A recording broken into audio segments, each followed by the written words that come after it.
KPK menetapkan 5 tersangka kasus korupsi pengadaan proyek infrastruktur jalan di wilayah Kabupaten Mandailing Natal, Saudara, senilai 231,8 miliar rupiah. Selengkapnya kita bahas bersama dengan Komisioner KPK periode 2015 hingga 2019, Bang Saud Situmorang, dan juga politisi Partai Gerindra, Bang Hendar Samarantoko yang telah bergabung bersama kami di Kompas Petang. Salam sehat semuanya. Ya. Selamat sore. Selamat sore. Saya ke Bang Hendar Sam dulu nih.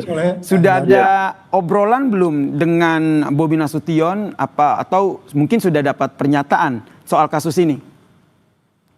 Ya nggak ada lah sama sekali kan, karena kan tidak ada korelasi secara langsung antara Mas Bobi Nasution dengan kita di Partai Gerindra sebenarnya ya. Secara ini kalau konteksnya terkait dengan masalah perkara OTT ini. Tapi satu yang pengen kita garis bawahi dan pengen kita sampaikan bahwa kita mengucapkan selamat kepada KPK yang sudah melakukan tugasnya dengan cukup baik pada saat ini, bahwa menjalankan salah satu hasrat kita dari Pak Prabowo, yaitu melakukan pemberantasan tindak pidana korupsi. Dan oleh karena itu dari kita berharap bahwa kasus ini berjalan sebagaimana alurnya. Tadi dari KPK juga sudah menyampaikan akan menindaklanjuti dan tidak akan melihat kepada person siapa yang akan nanti dipanggil. Termasuk tentunya salah satunya Bobi Nasution. Dari kami juga senada dengan hal tersebut, siapapun itu ya di mata hukum tetap sama ya. Mau gubernur, mau menteri, dan oleh karena itu kita berharap bahwa dalam rangka apa yang dikatakan oleh KPK tadi, follow the money tadi, itu adalah dalam rangka untuk mencari konstruksi pembuktian, follow the evidence. Jadi nanti biar kita lihat bahwa kemana nanti alat bukti ini akan mengarah. Memang kalau nanti mengarah kepada beberapa pihak, ya tentunya akan dipanggil. Tapi setidak-tidaknya panggilan tersebut juga tidak harus dinyatakan bahwa seorang dipanggil itu akan menjadi tersangka juga. Bahwa proses pemeriksaan daripada seseorang menjadi saksi dalam perkara tersebut adalah memang untuk konteksnya untuk melengkapi berkas perkara. Sehingga berkas perkara itu menjadi lengkap, duduk masalahnya itu menjadi terang benderang, sehingga oleh karena itu didapatkan suatu konstruksi hukum yang tepat dan akurat bagi KPK. Terkait dengan kasus ini ya, duduk masalahnya terbuka begitu, prosesnya terang benderang begitu, terkait dengan bagaimana KPK menyatakan bahwa follow the money. Saya ke Bang Saud. Jadi menurut Anda seberapa penting penjelasan ataupun keterangan dari Gubernur Sumatera Utara Bobi Nasution di kasus ini? Ya, pertama dia yang tahu persis dong, itu kan uang ratusan M ya. Itu pertama. Kedua, dia ngerti nggak pidato Pak Prabowo tuh setiap hari isinya kayak gimana gitu. Kalau dia ngerti isi pidatonya Prabowo, dia kendalikan anak buahnya di bawah. Ya nggak? Kan orang bilang katanya itu ketua kelas tuh, siapa ini, si TP ini katanya. Ketua kelas, orang tanya lagi kalau gitu kepala sekolahnya siapa katanya gitu kan. Ya rame itu sekarang di Medan tuh. Sebutannya siapa ini, si TG ini. Jadi maksud saya gini loh, kalau ini 2025, berarti kan anggarannya jelas di periode sekarang ya. Jadi kelihatannya memang ini sangat-sangat nggak patuh sama sekali pada pemerintah pusat. Bagaimanapun pemerintah di daerah itu presidennya Prabowo sudah ngomong tiap hari, Anda hentikan hari ini juga, berhenti titik. Udah itu aja, jangan mikir-mikir yang lain gitu loh. Ya kemudian kalau KPK juga hanya kemudian normatif bilang ya kita akan panggil, enggak juga, uang gitu besar tuh pasti ada pengaruh lah, paling enggak ada potensi pasal 2-nya itu, ada penggunaannya wewenang, nyeleweng dan seterusnya, pasti ada potensi. Nggak mungkin juga uang segitu gede itu dijalani oleh orang itu sendiri gitu. Jadi sampai di situ dulu Bang Saud, ada potensi memengaruh dalam kasus ini. Saya ingin minta tanggapan dari Bang Hendar Sam. Ya, itu bahwa kembali lagi kepada bagaimana KPK melihatnya. Jadi kami juga mendesak pada KPK untuk segera menuntaskan permasalahan ini, ya tidak berlarut-larut supaya tidak ada anasir-anasir yang ini. Kalau memang tadi seperti yang Bang Saud sampaikan, apa yang Pak Prabowo sampaikan itu mungkin seminggu bisa 3 kali beliau menyampaikan tentang masalah pemberantasan korupsi ya. Apa namanya itu, tentang tidak boleh korup, berhenti di sini ya, stop ya kan, ya jangan sampai ulangi lagi. Ini masih aja seperti itu. Jadi bisa kita katakan apa yang beliau katakan itu ya bukan sekedar omong-omong, bahwa beliau sudah sampaikan melalui KPK saat ini dan juga Kejaksaan Agung sudah itu berulang kali. Tapi saya ingin memberi catatan sebenarnya bahwa sistem pengadaan ini kan sistemnya menggunakan e-katalog ya. Nah, e-katalog ini ya kan sesuai dengan apa namanya itu fungsi dan tujuannya kan sebenarnya ada untuk melakukan pencegahan tindak pidana korupsi sebenarnya. Oke. Ternyata kan tidak efisien juga. Makanya oleh karena itu saya juga menghimbau agar supaya ini diperbaiki ya, tidak dihilangkan, tapi diperbaiki dan disempurnakan. Kemarin itu memang ada perbaikan upgrade sistem, tapi apakah ini memang berlaku di case ini atau belum? Ini harus kita lihat, dan ini merupakan sesuatu hal yang sebenarnya kita sama-sama mungkin sudah sering dengar ya, modus-modus operandi seperti ini. Baik. Jadi berarti dari Gerindra sendiri mendukung ya untuk KPK membuka terang benderang kasus ini. Oh, pasti, kalau dari pasti dong. Kalau Pasti. dari Bang Saud sendiri sejauh mana? Mas Yasir, jadi kita bukan cuma mendukung ya, mendukung pemberantasan korupsi, tapi juga kita mendukung untuk perbaikan ke depannya. Jangan sampai ini terjadi. Kalau enggak itu saya kasih analogi ya, bahwa pemberantasan dan pencegahan itu kan merupakan dua hal yang berbeda tapi jadi satu batang tubuh. Bahwa bahwa pencegahan itu adalah akarnya, pemberantasan itu adalah batangnya.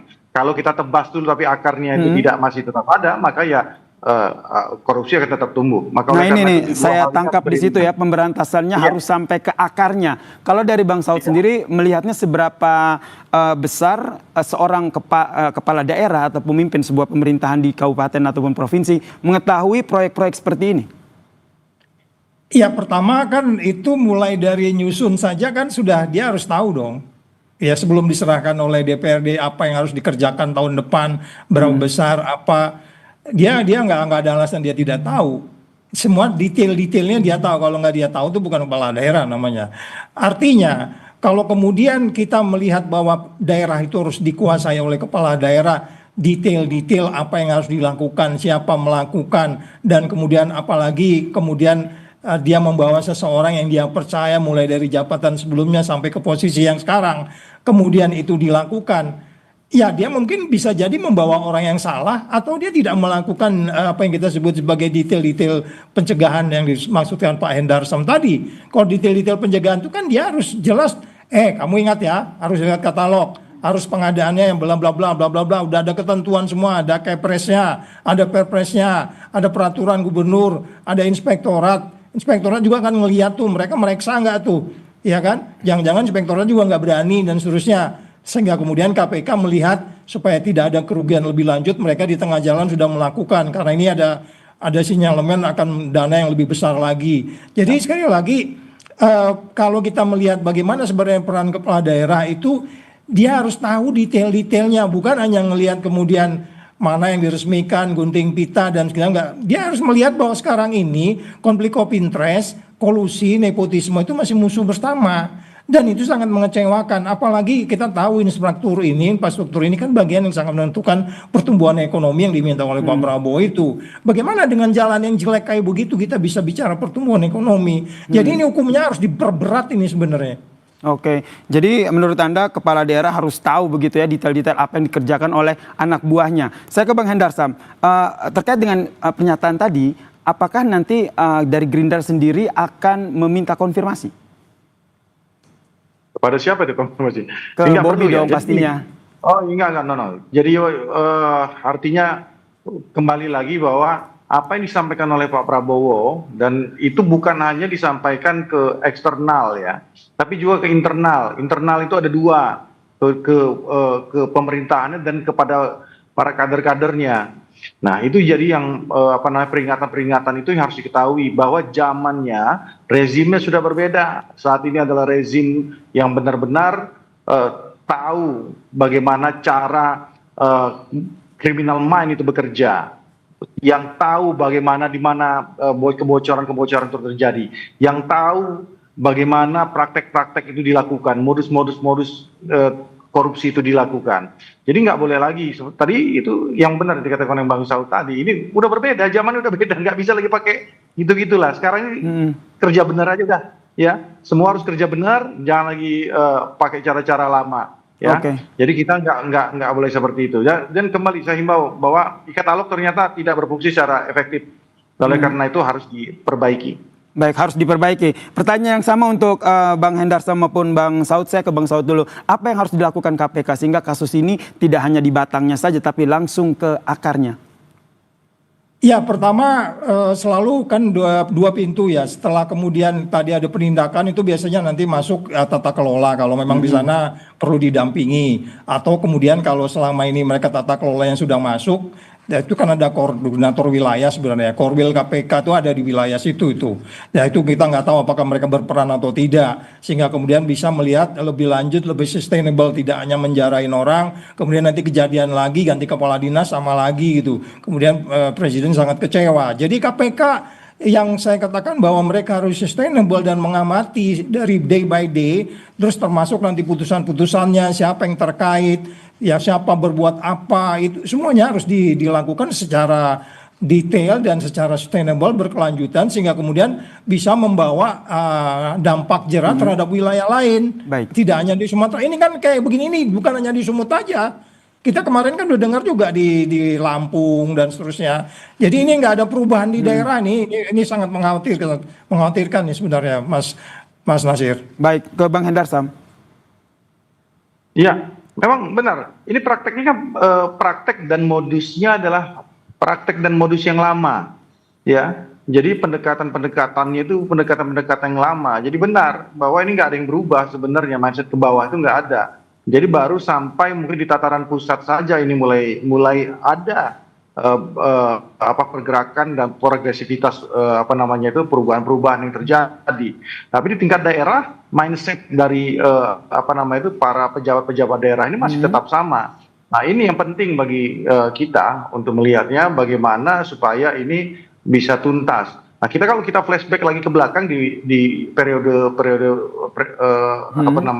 sebelumnya banyak sekali kepala daerah itu yang ditangkap oleh KPK sampai menyasar ke daerah-daerah kan KPK sampai dikatakan mainnya nggak lagi di pusat tapi di daerah. Tapi nggak juga kan, nggak juga selesai, nggak praktek itu ternyata masih tetap terjadi. Ini ada something wrong di sini, ada sesuatu yang salah kita dalam hal pencegahan. Kalau nggak ya akan gini terus, capek kita nanti. Oleh karena itu ini menjadi trigger.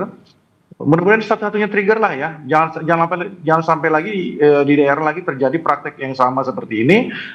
Ini dituntaskan. Kemudian juga secara paralel masalah pencegahannya harus benar-benar digalakkan. Sehingga oleh karena itu kita nggak mau lagi ada dengar masalah-masalah seperti inilah ya. Capek kita mendengar. Ini harapan kita bersama begitu ya, Bang Hendarsam. Terima kasih politisi Gerindra Bang Hendarsam Marantoko dan juga Komisioner KPK periode 2015-2019 Bang Saud Situmorang telah bergabung bersama kami di Kompas Petang. Salam sehat semuanya.